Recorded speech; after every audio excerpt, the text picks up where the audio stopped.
Dober dan. Čas hitro beži in skoraj težko je verjeti, da je minilo že eno leto od evropskih volitev, ko ste mnogi zaupali svoj glas Romani Jordan Cizelj ter meni, obema na listi Slovenske demokratske stranke. Upava, da sva v tem letu izpolnila vaše zaupanje in pričakovanja. V tokratnem poročilu se bom najprej ustavil pri temah in zakonodajnih predlogih, ki bodo povečali varnost. Z nedavnimi poplavami v vzhodni in južni Evropi je narava znova pokazala svojo moč. Kljub temu pa ni vse tako črnogledo.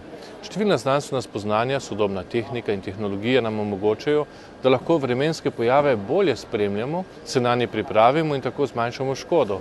Poslanci smo zato finančno podprli vzpostavitev novega evropskega satelitskega sistema za opazovanje Zemlje, ki bo začel delovati leta 2014. Dostop do podatkov bo za države članice prost in brezplačen, kar bo zagotovo po našem mnenju izboljšalo ukrepanje in koordinacijo pred, ob in po naravnih nesrečah.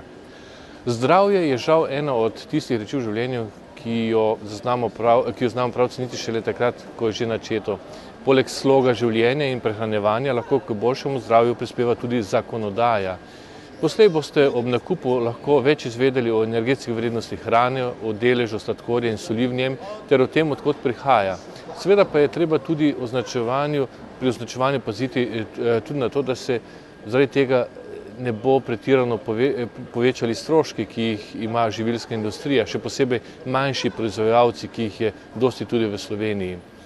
Zdravje in še posebej varnost sta pomembni tudi za vse udeležence v prometu. Prepogosto vozniki pri svoji vožnji pozabimo, da je bolje priti na cilj pozneje kot nikoli. Zato je vožnja dostikrat prehitra, brez počitka in še bi lahko naštevali. No, za vse poklicne voznike cestni predpisi postavljajo določene omejitve glede delovnega časa in Evropski parlament se je za to zavzel, sicer s tesno večino, da bi ta pravila poslej veljala za vse zaposlene voznike. Evropske države na različne načine urejajo razveze, torej ločitvene postopke. Ponekod so dokaj zapleteni, kar še posebej mešanim parom, ki so zaradi ločitev že itak v težkem položaju, povzroča še dodatne težave. Zato je od 27 držav članic Evropske unije, med njimi je tudi Slovenija, sklenilo, da želijo tem parom olajšati razvezni postopek tako, da bi se lahko sami odločili po zakonodaji, katere države bi naj tekel ta postopek. Evropski parlament tokrat ni določal in odločil o vsebini predloga, temveč le o tem, ali lahko 14 članic začne s postopkom. Gre namreč za posebnost, saj bo dogovor veljal le za te 14 držav in ne za celotno Evropsko unijo, seveda pa se lahko sporazumu pridružijo tudi ostale članice.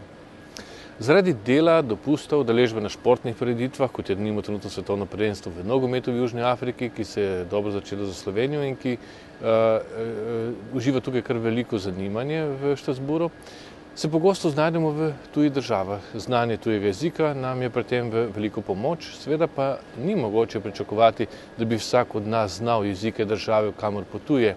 In če si lahko ob nekaterih situacijah, kot je nakup hrane ali pijače, še malo pomagamo z gestami in rokami, to zagotovo ne zadostuje, če se zaradi kakšnegakoli razloga že znajdemo pred pravosodnimi organi. Že v domačem jeziku je povprečnemu državljanu dostikrat težko slediti pravnemu jeziku in dogajanju v sodni dvorani, kaj šele v tujem jeziku. Zato smo poslanci podprli predlog, po katerem bi imeli osumljenci za kaznivo dejanje pravico do tolmačenja v maternem jeziku v celotnem postopku, vse stroške pa bi, ne glede na rezultat sojenja, morali kriti države in ne posamezniki. Denar in finance sta temi, ki se jima seveda nismo mogli izogniti, še posebej ob finančni krizi, ki je dodobra pretresla svet in seveda tudi Evropo. Iz vsega tega pa se moramo tudi nekaj naučiti. Zato smo se poslanci zavzeli za strožje pravila delovanja, še posebej na trgu za izvedene finančne inštrumente. Poslanci smo tudi vprašali Evropsko komisijo, da presodi o delu in vlogi bonitetnih agencij, ki bi naj ocenjevale gospodarske razmere v posameznih državah, vendar so v zadnjem času večkrat slabo opravili to svoje delo. Istočasno pa poteka neuradni pogovori z Evropsko komisijo in Evropskemu svetu o večji vključitvi parlamenta pri zagotavljanju denarne pomoči državam članicam. Nenazadnje je Evropski parlament odločil o proračunu, ki jamči za posojila Evropske unije. Evropski parlament je oblikoval posebni odbor, ki bo analiziral politične in proračunske izzive, ki čakajo Evropo po letu 2013.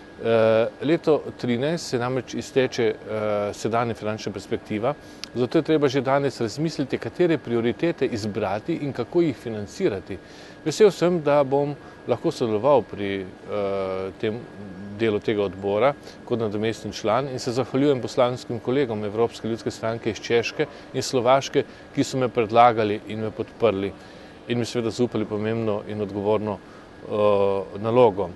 Članstvo v tem odboru je očitno zelo prestižna zadeva. Mnoge države so namreč ostale brez svojega predstavnika. Čeprav sta gospodarska kriza in finančna kriza negativno vplivali na življenje ljudi v Evropi, pa ne smemo pozabiti na številne revne in pomoči potrebne prebivalce v manj razvitih in nerazvitih državah. Za tako imenovanimi razvojnimi cilji tisočletja so se razvite države zavezale, da bodo pomagale tem državam do leta 2015 zmanjšati revščino, izboljšati dostop do pitne vode, do izobraževalnih in zdravstvenih storitev. Leta 2015 se hitro približuje, zato je treba resno ukrepati. Na mednarodno področje sodi tudi razprava z visoko predstavnico Evropske unije za zunanje zadeve Catherine Ashton o deblokadi Gaze na Bližnjem vzhodu. Poslanci smo se zavzeli še za pričetek neodvisne mednarodne preiskave, ki naj razišče dejanje izraelske vojske, ki je v mednarodnih vodah zaustavila ladjo z humanitarno pomočjo. Lepo vas pozdravljam iz Strasbourga.